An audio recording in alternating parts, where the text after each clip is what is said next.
मुफस्सिल थाना अध्यक्ष पिंकी प्रसाद को दिनांक 16/9/24 को एक टेलीफोनिक सूचना मिली कि हकीमाबाद की एक बच्ची जो बदरे आलम की है वो रात से गायब है। कुछ समय के बाद उसका शव खानपुर थाना अंतर्गत बरामद हुआ और उसके बाद विधिवत उसका पोस्टमार्टम कराने की प्रक्रिया प्रारंभ की गई। इसी क्रम में उस बच्ची के घर से जाने के दौरान जो सूचना मिली तो ये मिली कि 15/9/2024 की रात्रि से वो लड़की घर से गायब है। तो उसके आने जाने वाले मार्ग के दौरान एक कंपनी है जो पुल बना रही है, उसका सीसीटीवी फुटेज को देखा गया। सीसीटीवी फुटेज में लड़की जो है वो जाते हुए दिखाई दी और नदी के किनारे भी दिखाई दी। इससे स्पष्ट हो गया कि बच्ची जो है नदी में डूबी और उसके बाद वहां पर उसका शव प्राप्त हुआ।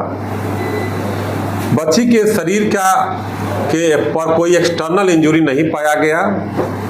और वहां जो स्टाफ है उनसे भी पूछताछ की गई तो जो परिस्थितिजन्य साक्ष्य प्राप्त हुआ और जो तथ्यात्मक साक्ष्य हुआ सीसीटीवी के आधार पर उस बच्ची के साथ कोई अप्रिय घटना या अप्रिय घटना की बात नहीं पाई गई। उसके बावजूद परिवारजनों के संदेह और संतुष्टि के लिए, चूंकि बच्ची 18 साल के नीचे की थी, हम लोग हर बिंदु पर विशेष मेडिकल बोर्ड गठित करा करके ये इसकी पोस्टमार्टम की प्रक्रिया की गई थी। जांच के दौरान में कोई साक्ष्य नहीं प्राप्त हुआ और तकनीकी जो साक्ष्य मिला उसमें भी प्राप्त नहीं हुआ। चिकित्सकों द्वारा जो मंतव्य दिया गया उसमें पाया गया है कि लड़की की मृत्यु डूबने के कारण हुई है, पानी में डूबने के कारण हुई है और इस प्रकार जो बलात्कार की घटना का एक अफवाह फैलाया गया, इस तरह की कोई बात न पुलिस के अनुसंधान में प्राप्त हुई और न ही चिकित्सक विशेष गठित चिकित्सक बोर्ड के द्वारा ही पाई गई। इसी क्रम में जो मृतिका है, जो परिवार के हैं, वो गरीब हैं और ग्रामीण परिवेश में रहते हैं, तो उस मृत्यु के जो हुआ है उसके लिए जो विशेष प्रावधान मुआवजा का है उसको मुआवजा पुलिस के द्वारा अनुशंसा किया जाएगा, मुआवजा भी दिया जाएगा का प्रावधान। चूंकि उसकी बच्ची के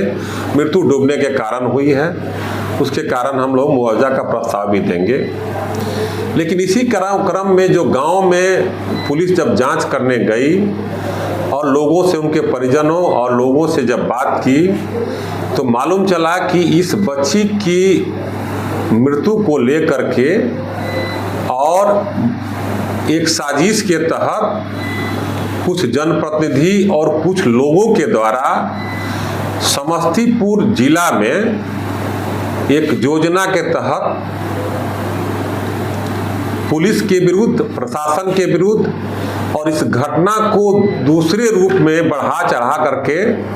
प्रसारित करने की योजना थी और उस बच्ची का सहारा लिया गया।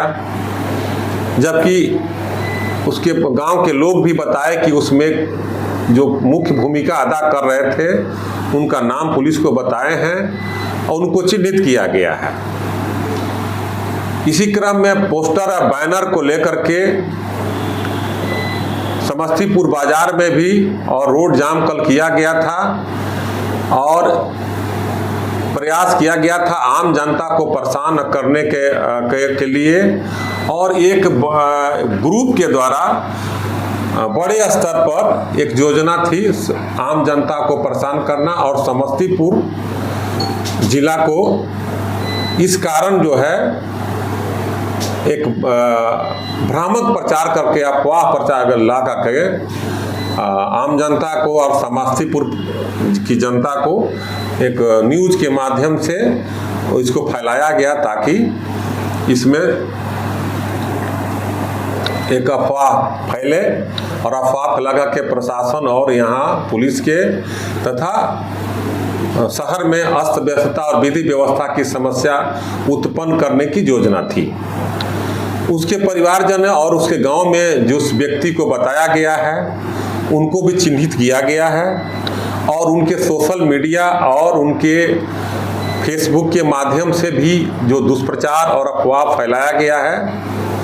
उसकी भी पुलिस जांच कर रही है और उस पर भी भविष्य में विधि सम्मत कार्रवाई की जाएगी, क्योंकि ये जो योजना थी विधि व्यवस्था बिगाड़ने की योजना थी। और कल जैसा कि विदित है कि आप लोगों को कि एक साथ ही ये योजना प्रारंभ की गई थी। इस प्रकार पुलिस जो है अपने सही तथ्य पर थी और सही अनुसंधान की, तथ्यात्मक अनुसंधान की। उनके परिवार के जन के द्वारा जो लिख के आवेदन दिया गया है उनके परिवार को भी दिग्भ्रमित करने के प्रयास किया गया, लेकिन वो लोग भी लिख के आवेदन जो दिए हैं कि मेरी बच्ची की मृत्यु डूबने से हुई है। इस प्रकार ये जो सनसनीखेज फैलाया गया और एक विंग द्वारा प्रायोजित ढंग से इस प्रकार को शहर की विधि व्यवस्था प्रशासन को बदनाम करने की योजना थी, उसको पुलिस के द्वारा पटाक्षेप किया गया। इसमें आप सभी भी उपस्थित थे। कुछ सड़क जाम मामले में कितने लोगों को हिरासत में लिया गया? सड़क जाम में 2 जगह सड़क जाम किया गया था, अन्य जगह भी जाम करने की योजना थी, लेकिन पुलिस के द्वारा जो त्वरित रूप से कार्रवाई की गई